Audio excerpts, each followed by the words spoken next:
Saudara yang dikasihi dan diberkati oleh Tuhan Yesus Kristus, hari ini kita memasuki hari Minggu kedua di bulan Februari, bulan kasih sayang di tahun 2021.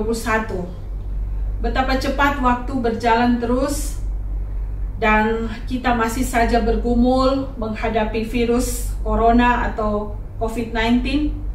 Masih terus juga ada di dalam tantangan, ancaman yang belum tahu saudara-saudara kapan pergumulan ini akan berakhir. Seperti hampir sudah mau terbiasa kita menjalani hari-hari hidup dengan memakai masker yang menutupi hidung dan mulut kita.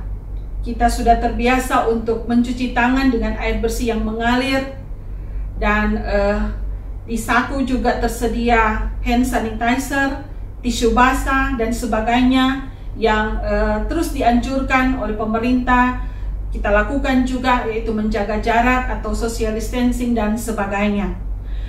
Bahkan saudara-saudara di gereja kita, jemaat Gemim Immanuel Jakarta Barat dan sekitarnya, sampai pada saat ini kita belum bisa beribadah di gedung Raffles College, di mana kita boleh bertatap muka bersama-sama dalam ibadah.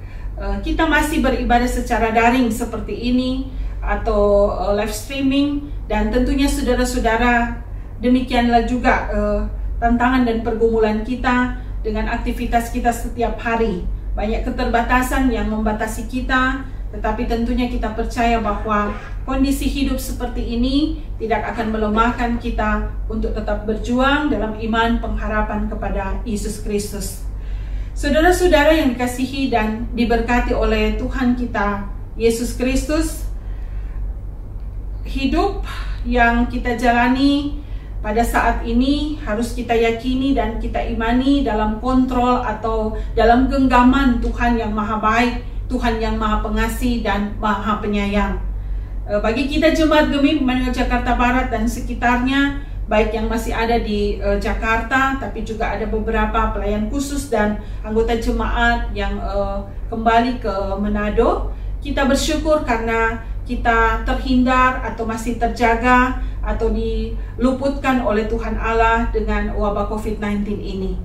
Dan tentunya dalam menghadapi berbagai tantangan pergumulan ini, saudara-saudara, kita sungguh membutuhkan tuntunan Tuhan, dan tentu supaya kita mampu bersyukur karena Dia selalu setia untuk menyampaikan tuntunannya dengan melalui firman-Nya yang kudus. Saudara-saudara, oleh karena itu dalam kesempatan ini, suatu kesempatan yang indah di mana kita bisa merenungkan dan menyimak tentang firman Tuhan dalam kitab Perjanjian Baru dalam surat 1 Yohanes 1 ayat 1 sampai 10. Saudara-saudara yang dikasihi dan diberkati oleh Tuhan Yesus Kristus, kita boleh bayangkan kalau kita ada di dalam mobil, baik kita sebagai pengemudi atau kita sebagai penumpang, bagaimana jadinya saudara-saudara kalau kita ada di luar kota dan ada di saat malam hari dan mobil kita lampunya sudah mati, lampu tidak berfungsi lagi, lampu utama, lampu jarak jauh, lampu jarak dekat, semua lampu mati total saudara-saudara. Semua tidak berfungsi dengan baik. Dan pada saat itu bisa saja lampu di jalan sangat jarang atau sama sekali tidak ada. Nah, apa yang akan kita lakukan dalam kondisi seperti itu? Apakah kita berani untuk menyetir mobil atau meneruskan perjalanan kita? Pasti kita semua akan memilih atau akan mengatakan kita tidak akan meneruskan perjalanan karena kita tidak berani berjalan dalam kegelapan dengan tidak ada cahaya sedikit pun.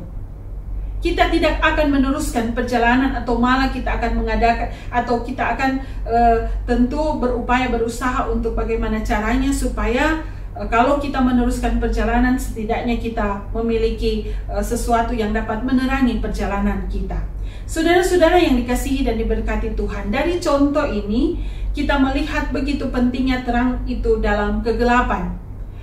Karena menyusuri sudut-sudut rumah sendiri pun menjadi hal yang sangat sulit untuk kita lakukan di saat tidak ada lampu atau di saat tidak ada penerangan, tidak ada cahaya sedikit pun.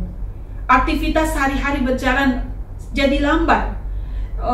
Terang itu begitu penting di dalam perjalanan hidup kita, saudara-saudara. Kenapa kita tidak merasa terganggu kalau kita ada di siang hari? Bukan hanya karena kita ada di terang atau siang hari, tetapi kita tahu bahwa di siang hari begitu pentingnya matahari sebagai sumber terang dalam alam semesta untuk kita beraktivitas, untuk kita bekerja, untuk kita melakukan tujuan dan harapan hidup kita.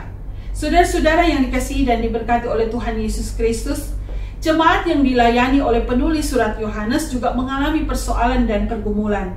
Penulis surat Yohanes ingin memberitakan Injil atau berita sukacita kepada jemaat yang hidup di sekitar tahun 90 Masehi.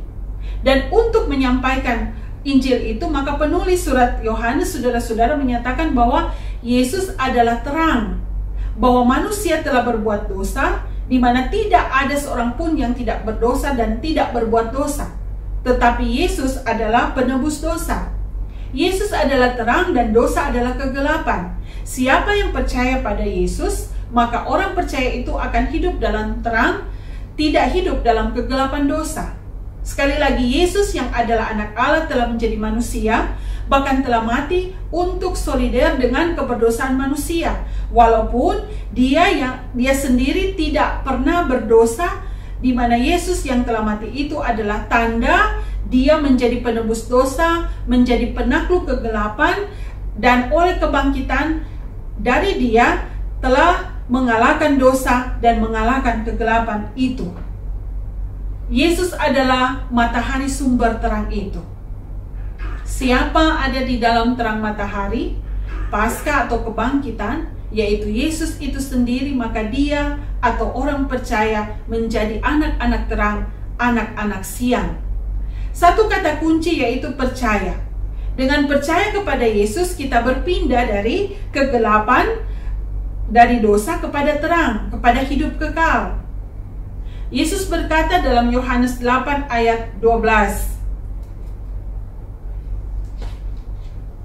"Akulah terang dunia, barang siapa mengikut aku, ia tidak akan berjalan dalam kegelapan, melainkan ia akan mempunyai terang hidup." Yesus adalah terang itu sendiri. Percaya berarti beralih dari gelap kepada terang. Terang bukan hanya dalam pikiran seperti kata penganut gnostisisme yang dalam konteks jemaat yang dilayani penulis surat Yohanes ini. Bagi mereka, jika seseorang telah mengerti kebenaran, maka dia telah benar, saudara-saudara.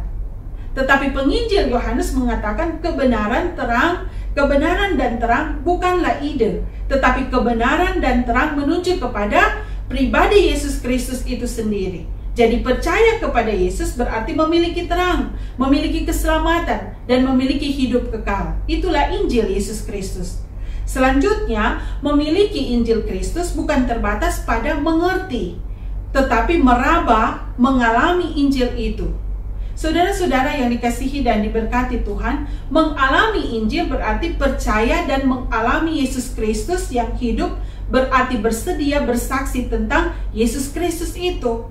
Khotbah Yesus di atas bukit seperti yang ditulis oleh penginjil Matius mengatakan dalam Matius 5 ayatnya yang ke-14 sampai ayatnya yang ke-16.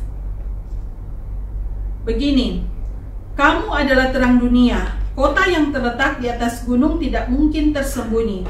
Lagi pula, orang tidak menyalakan pelita lalu meletakkannya di bawah gantang, melainkan di atas kaki dian, sehingga menerangi semua orang di dalam rumah itu. Demikianlah hendaknya terangmu bercahaya di depan orang, supaya mereka melihat perbuatanmu yang baik dan memuliakan Bapamu yang di sorga." Pernyataan Tuhan Yesus ini mengingatkan kita bahwa orang percaya adalah orang yang mengalami kasih Kristus dan yang bersaksi kepada dunia tentang Yesus Kristus. Ini pun kiranya yang mendorong kita untuk bersaksi di tengah ancaman kesulitan hidup, kesulitan ekonomi, kesulitan ancaman COVID-19. Keadaan seperti ini, saudara-saudara, bisa membuat kita manusia menjadi ego, menomorduakan Tuhan. Kita bisa membuat kita menjadi serakah, menghalalkan berbagai cara, bisa membuat kebenaran diputarbalikan dengan begitu cepat. bisa membuat manusia mencintai dirinya sendiri, misalnya menjadi hamba uang dan sebagainya. Di tengah situasi seperti ini, Tuhan mengutus kita sebagai pembawa terang yang mengingatkan dunia akan kasih, akan kebaikan, akan keadilan dan kebenaran. Tugas ini memang tidak mudah, saudara-saudara. Namun kita harus menyadari bahwa bukan kita sendiri yang dapat melakukannya. Sebab terang yang kita bawa itu berasal dari Tuhan. Kita hanyalah pembawa terang Kristus. Terang membuat kita bekerja dengan lebih baik. Terang membuat kita dapat melangkah dengan lebih berani. Terang juga menghadirkan kehangatan. Terang juga mengusir kebekuan. Tuhan adalah terang hidup. Tuhan adalah pengasih dan penyayang yang akan menjaga kita. Dan hanya Dia satu-satunya Tuhan yang setia menolong kita, yang telah memberi kesehatan, yang telah memberi kekuatan iman bagi kita sekalian. Karena itu saudara-saudara, meskipun orang lain berlaku curang dan jahat, biarlah kita tetap berlaku adil dan baik.